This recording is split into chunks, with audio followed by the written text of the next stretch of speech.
Assalamualaikum warahmatullahi wabarakatuh. Halo, selamat siang semua. Perkenalkan, nama saya Nurika Sari. Saya caleg DPR RI dari Partai Golkar untuk Dapil Jawa Tengah 3 yang meliputi daerah Blora, Grobogan, Pati, dan Rembang. Saya lahir dan besar di Jakarta. Meskipun saya lahir dan besar di Jakarta, tapi saya sama cintanya dengan daerah dapil saya, daerahnya serta juga penduduknya. Selain itu, sebelum saya terjun ke dunia politik, saya aktif mengajar di dosen dan juga saya konsultan di World Bank, konsultan kebijakan publik untuk sumber daya alam. Saat ini saya sedang bekerja di tenaga ahli fraksi Partai Golkar DPR RI di Senayan. Apa yang membuat saya terjun ke dunia politik adalah saya selalu punya hasrat atau keinginan untuk membuat perbedaan, sehingga politik adalah jalan saya untuk mewujudkannya. Saya percaya bahwa dengan kerja keras, komunikasi yang baik, kegigihan, maka kita bisa akan mencapai cita-cita tersebut mewakili daerah dapil saya.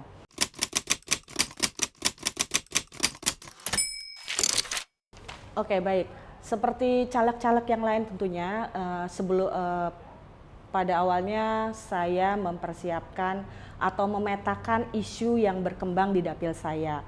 Banyak isu-isu yang sangat beragam di dalam dapil saya, diantaranya adalah isu pendidikan, kesehatan, ekonomi, infrastruktur, dan juga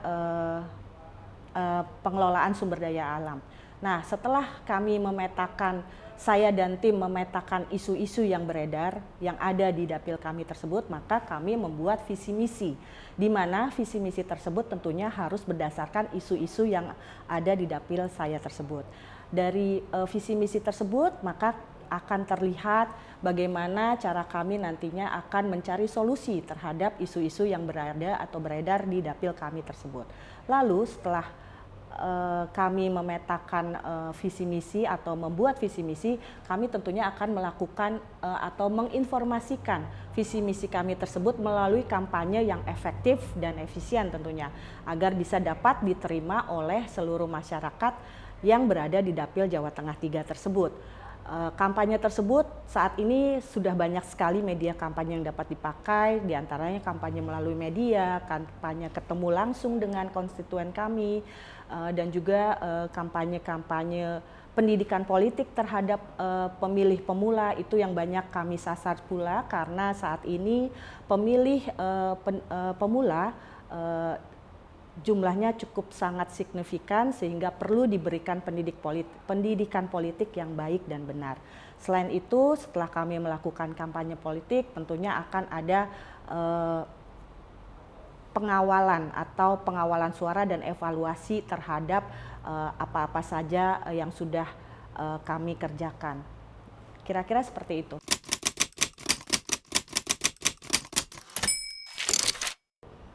Oke. Untuk gambaran Dapil Jawa Tengah 3 hampir semuanya rata, karena itu berada di Jawa Tengah bagian utara, Rembang, Blora, Pati, Grobogan. Hampir semuanya memiliki kepadatan populasi yang sama untuk demografinya, dan pada umumnya kepadatan populasinya itu bervariasi dengan beberapa daerah. Ada beberapa daerah yang lebih padat dari daerah yang lainnya.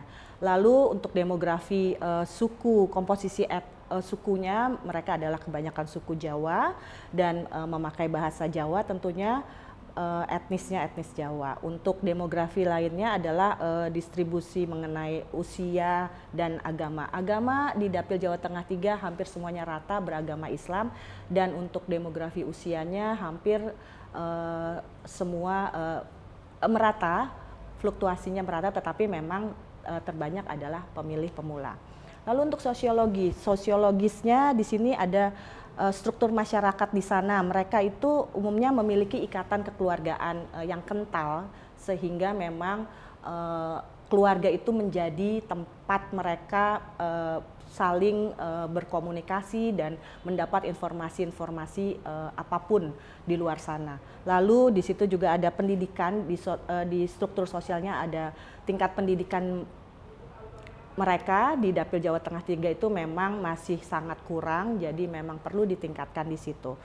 Untuk gender mungkin juga masih sifatnya gender itu tradisional, jadi perempuan-perempuan di sana masih banyak menganut sistem tradisional di daerah mereka. Untuk potensi ekonomi, hampir di Dapil Jawa Tengah 3 itu sama, jadi pertanian mereka bercocok tanam dengan bertani, berladang, berkebun, ada padi, ada jagung, ada tebu, hampir sama semuanya, Blora, Grobogan, Pati, Rembang. Lalu tetapi di Pati dan Rembang karena mereka daerah pesisir, mereka agak menonjol di perikanan. Jadi mereka banyak sekali nelayan-nelayan yang menjadi mata pencarian penduduk di Pati dan Rembang. Kurang lebih seperti itu.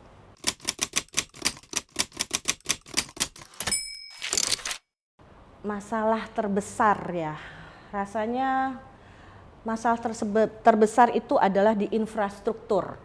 Jadi banyak sekali, hampir rata di Dapil Jawa Tengah 3 itu infrastrukturnya sangat kurang, bahkan bisa dibilang ada yang jalannya masih rusak sekali, dan juga transportasi, moda transportasinya juga belum baik, jadi banyak akses keterhubungan antara masing-masing daerah masih sangat minim sekali.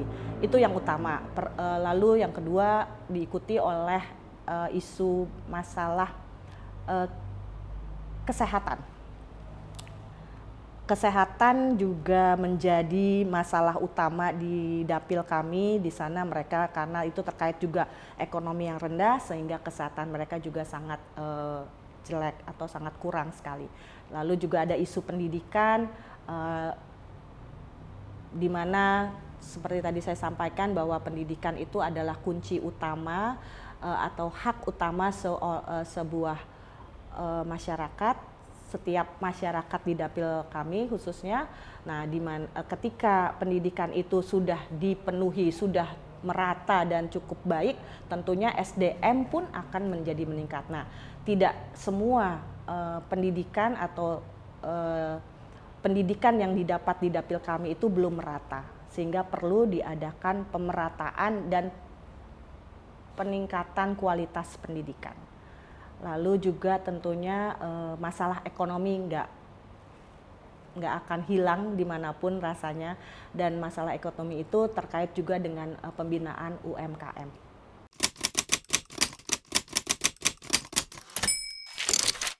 Ya, tentunya saya sedih sekali ya kalau pendidikan itu belum rata, karena pendidikan itu adalah hak dasar setiap masyarakat, setiap penduduk di Indonesia, khususnya di Dapil Jawa Tengah 3, perlu sekali untuk mendapatkan pendidikan yang baik dan merata.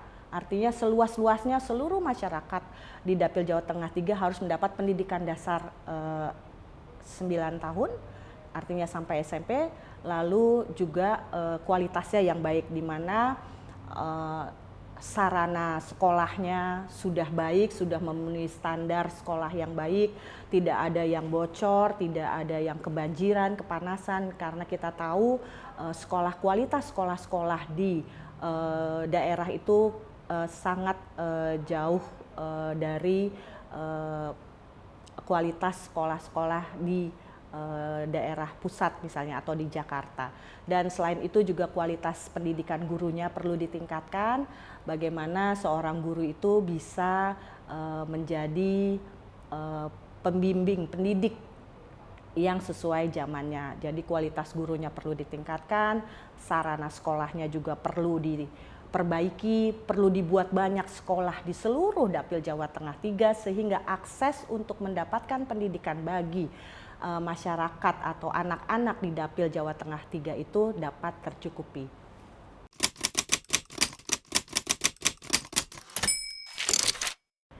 Ya, sebenarnya miris sekali saya untuk menanggapi atau melihat perkara bullying anak-anak di dapil kami, karena ternyata bullying itu tidak hanya terjadi di kota-kota besar saja.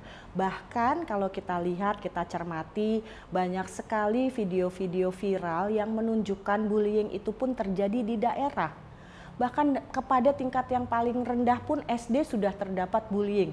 Bagaimana seorang anak perempuan yang dibullying sama kakak kelasnya, dan itu mohon maaf, terkadang juga anak-anak yang berada di pedesaan. Jadi tidak sampai dalam akal pikiran saya bagaimana orang-orang yang di desa pun melakukan bullying terhadap anak-anak teman-temannya mereka.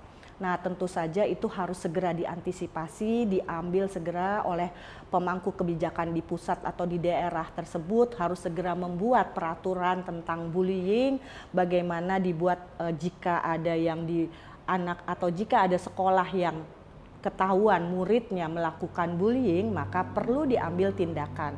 Nah, itu harus dituangkan dalam peraturan-peraturan daerah setempat. Nah, yang kedua juga keterlibatan dari orang tua dan guru, bagaimana orang tua dan guru berkomunikasi dengan baik, menceritakan kebiasaan anaknya, atau jika ada hal-hal yang janggal, anaknya tidak berani cerita, tapi segera disampaikan ke gurunya.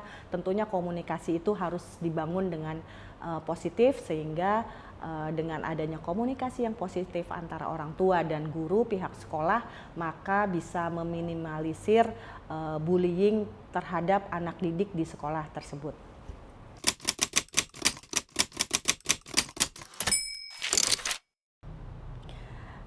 Jika terpilih sebagai anggota DPR RI, maka saya ingin sekali berada di komisi yang fokus pada pendidikan, infrastruktur, dan pembangunan ekonomi.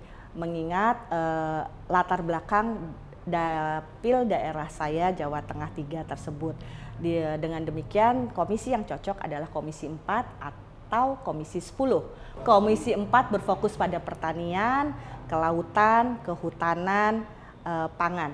Dan komisi 10 fokusnya adalah kepada ekonomi, pemuda, olahraga, ekonomi kreatif. Kurang lebih seperti itu.